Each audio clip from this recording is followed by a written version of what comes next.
Everyone. In today's video, I want to tackle a subject of gamification. It's something that's been bounced around in the corporate and training sphere for many, many years. In fact, it's been around for as long as I've been in the industry, which is over 20 years.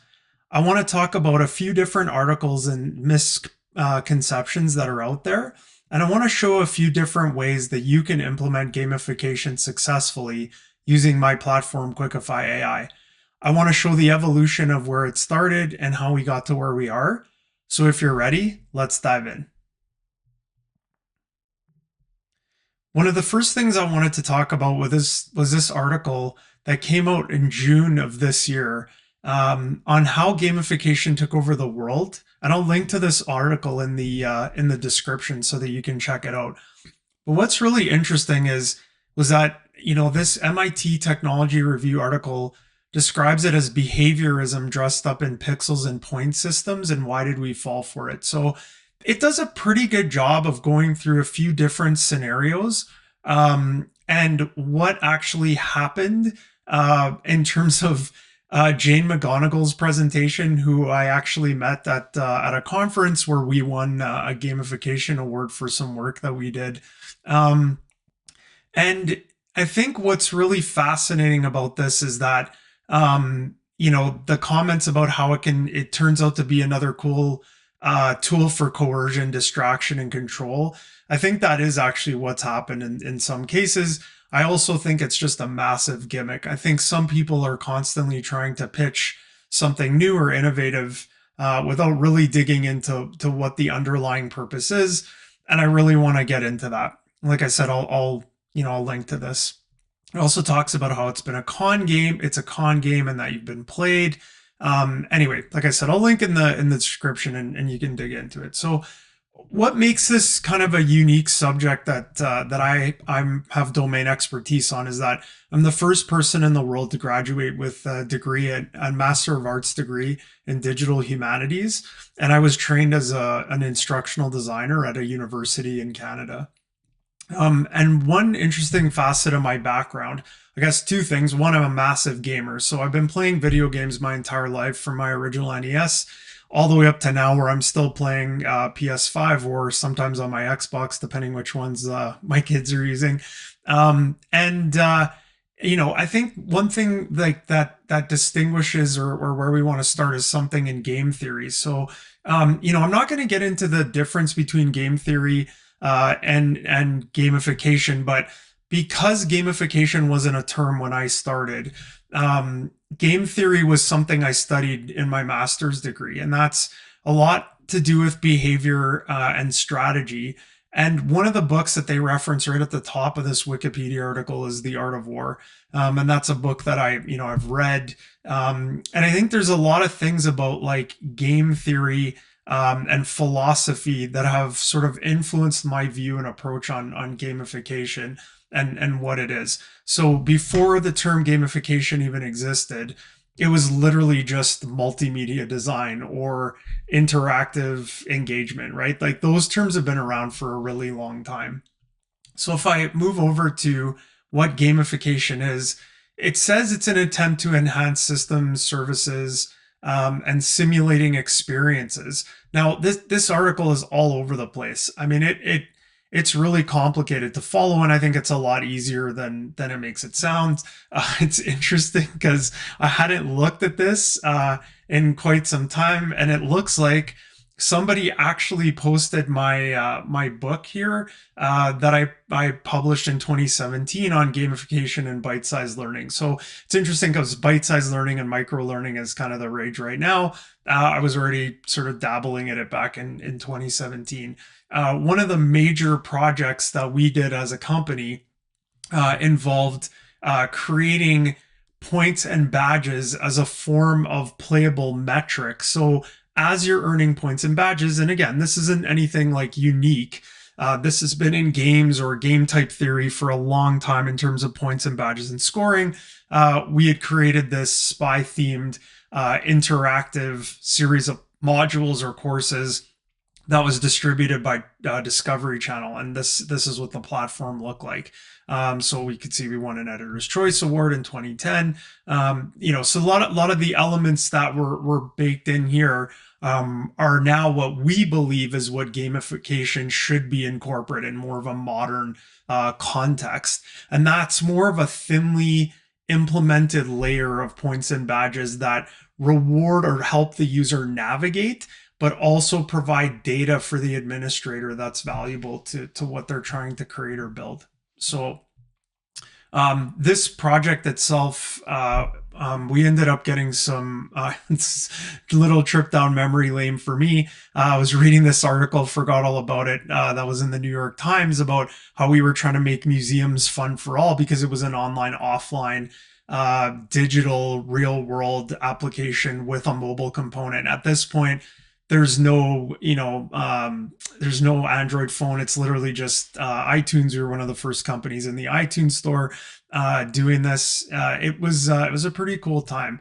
And then fast forward to 2014, and we repackaged that product as something called Trajectory. And Trajectory IQ, that platform or product, took that kid's gaming platform and pivoted to corporate. So we took everything we did there and we started doing this in Canada with different organizations like the city of Edmonton, still doing work with Discovery at this point, Atco Electric, which is a big electric utility, registered nurses. So we were doing a lot of different projects. You can kind of see what the first version looked like way back when with this illustrated character bus. So this was, quite a while ago here.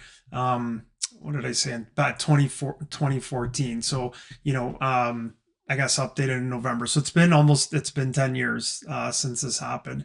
As mentioned, during this journey, I went and wrote a book called Office Arcade, which you can check out. Ratings aren't so hot, admittedly. I think at this time, I was trying to write very high level and not giving enough detail, and I probably should have gone into the mechanics a little bit more about how this works and what you can do with it. So essentially through all these iterations and writing the book, and we did over 400 of these modules for different companies as standalone learning modules or integrated into the organization. We ended up pivoting to create a product called Quickify AI, and we started building that during COVID. And this is our first software as a service product. We did kind of a soft launch in the first year just to kind of try and build it out and do a lot of testing. And then it ended up becoming more of a full-blown publishable platform that we're really kind of helping people use because we can see the benefit here. And I'll show you how the gamification works. So if you come to Quickify .ai, you can sign up for free. There's no credit card, no time limit, and you can try it out. You can build any kind of interactive course in seconds from any text or any document on any subject. And when you do that, it has gamification built in. Now, when I say the gamification is built in, this is what I mean about it being more of like an integrated or transparent layer that helps the user progress. So once you log in, you would see something like this if you were an administrator, and you could generate or import a file or paste in text or add a video, and it'll create an instant interactive course. And this is what a course would look like. So this is what it created when I typed in cybersecurity essentials or cybersecurity onboarding. I can't remember the exact prompt, but it goes out and grabs the content from OpenAI, brings it in and populates. If I had uploaded a PDF on cybersecurity, this is what it would have created. So what I'll do is I'm going to go through and show you how we see gamification and just the way to think about it if you're implementing it in your projects. So you can see as soon as I take an action, a badge pops up, right? That says, welcome, let's dive right in. So that's my first introduction to a badge. Now, these badges can be modified or edited at will, and I'll show you how we do this so you get a good sense of it. But the title and the description of the badge could change, and I'll explain that in a bit. So this is the intro slide. It just kind of welcomes me, explains what the course is all about. Okay, So a little pop-up. Now you'll notice that there's a 0 here because I haven't scored any points yet. So what you'll notice is that as I'm tapping these tiles, I'm unlocking the subsequent activities or game-based like playable elements. And the AI generated all of this on its own in our interactive template. So if I click the introduction here, what you'll notice is a simple slider moving along the bottom. It's a bit of a sound effect moving there. So for us, this was also part of the gamification philosophy, is applying game-based elements like a slider with an actual like percentage bar that shows you how long until you're complete. So it's like a progress meter. Okay, so I'm not going to read through all the content. Okay, now on completion, what this is doing is, and this is part of the gamification formula and why this is very important and what's missed, is that it's telling me there's a point total or a score that I've achieved here. So I have 100 points for completing this task. That's essentially the benchmark for a slideshow or a series of flashcards. And once I click continue, I get a notification. Now the notification is the badge that's holding me in place. Now this is helping me mentally reset for the next activity. I click continue. It unlocks the subsequent activity and awards me the points, and I see it and hear it. So this slight breakup of the learning material makes it more effective for me, the learner, to actually absorb and retain what I'm actually playing through. And this has been tested, like I said, in 400 different projects, over 1 million user interactions. So we know that this works. But the key is this isn't Wheel of Fortune or Jeopardy or however it's like, like pitched to corporate, right? We're going to make Wheel of Fortune for cybersecurity. That's not what this is. It has to be effective and simple. And if I go to my menu, I can actually see as the learner how many points like I've earned, percentage complete, the badges that I've earned so far, and here's all the badges that I can see, right, that I've earned and ones that are locked. Now what you can do, and we have done, is create make a grid of, or a table that lists different types of learning objectives off of the badge, and I'll show you what that looks like in a second. So if I play a fill in the blank activity, you can see the gamification rules and the rules of the game are spelled out. It's timed. I get 25 points for a correct answer, -5 for an incorrect answer. That point formula is critical because it, for us, this is it encourages the player to progress, but if they get something wrong, they're not going to fail. So you can see this in action here. So approximately 90% of security incidents can be traced back to what? And it's to the human. Okay, now I got 25 points for that. Now if I get something wrong, let's say I drag sales here. Okay, wrong, -5 points. Marketing, -5 points. And you can see the timer's moving. Now, if I had a lower literacy level audience, I might make that timer move a little slower. If I had a rapid, like high-paced environment, like customers we've had in medical, we might actually speed that up to see if their reaction times are fast enough to answer these in high-pressure situations. So this is way more than just a gimmicky, like token thing. And that's the problem with some of the work that even like they noted Jane McGonigal said, is there was a lot of research done, but no practical application with corporate to see how this worked or what it did. I've been doing this for 20 years. So every single project has had an element of scoring in it. And the scoring is what forms the player profile in the analytics. So you can see how they're doing, what they could improve on. There's a lot of different things you can see there. I can show you that as well. So you'll see what happens here if I don't answer. Actually, we'll just answer here. So tiny little sound effects, right? Snapping in. So these are the best elements of playable games, but it's still professional and corporate. And that's the key to how this works, right? Also, all of this generated in AI right off of a prompt, all these interactive activities. So, regular updates to training are essential due to constantly evolving blank. And we'll say threats here. So what you'll see in the score here is that I got 110 out of a possible 125. So this isn't something that you have to get, and we tried this, where you have to be super rigid on how you're displaying the completion screen or the game over screen.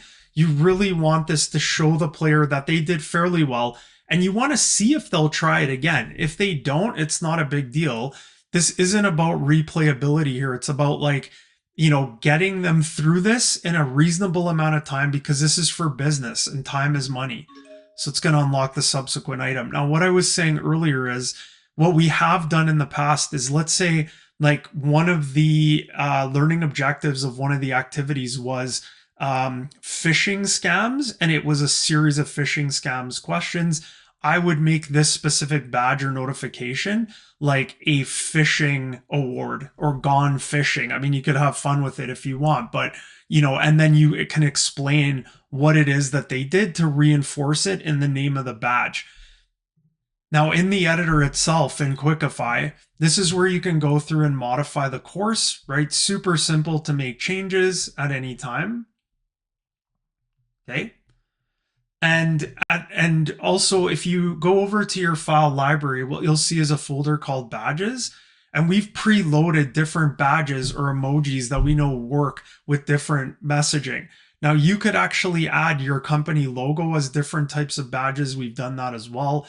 And again, our badges are notifications. So this is a seamless way of integrating points and badges into or an actual like learning platform. Now, obviously, and this is what someone said about my book, right? Is that obviously you need a lot of money to do this. You don't. I mean, it's free to sign up for this. Our price plans are super, super reasonable.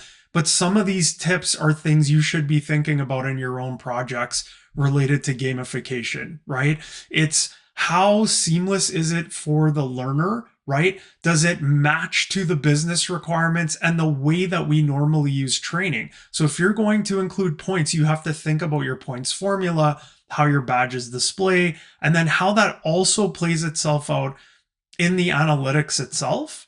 And this is something that I can show you right now. So if I go analytics and users, and this would be in your dashboard as well, and I'm looking for, sorry, I have way too many courses in here. Cybersecurity Essentials, of course, it was right at the top. Okay, what you're going to see here is there's not going to be a lot of data because I'm the only user, I'm the administrator.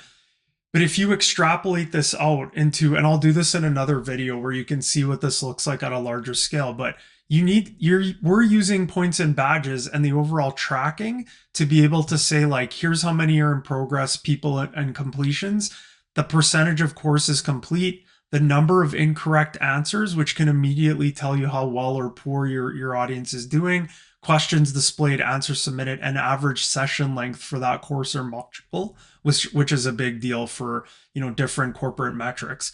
In the insights file, if I generate a spreadsheet, I'm going to see each individual user, their progress, their points, their badges, and also their other relevant information. And this is important for any type of compliance or completion metrics. And then this is really important as well here. And this is any sort of content intelligence. So if you want to actually see how each one of these things are performing, you can see that, like, if I look at what I was doing on fill in the blank, it's already starting to collect some data, right? So how much I spent on the title slide, and I didn't get any incorrect answers here on the first one, so I did fairly well. But this is now breaking down all the granular content so that you can see how the performance matches. And this is all a byproduct of how we've used gamification. So gamification can be pretty gimmicky, but if you spend as much time as I've spent on this, and you actually think through all the components of it and you integrate it seamlessly and elegantly, it can be an extremely powerful way to deliver digital learning and training in your business. So I hope you really enjoyed this video. I had a lot of fun doing it. I'm a big fan of gamification when it's done right. If you like this video, please give me a like and subscribe to my channel. I would really appreciate it. And I'll catch you on the next one. Thanks. Have a good one.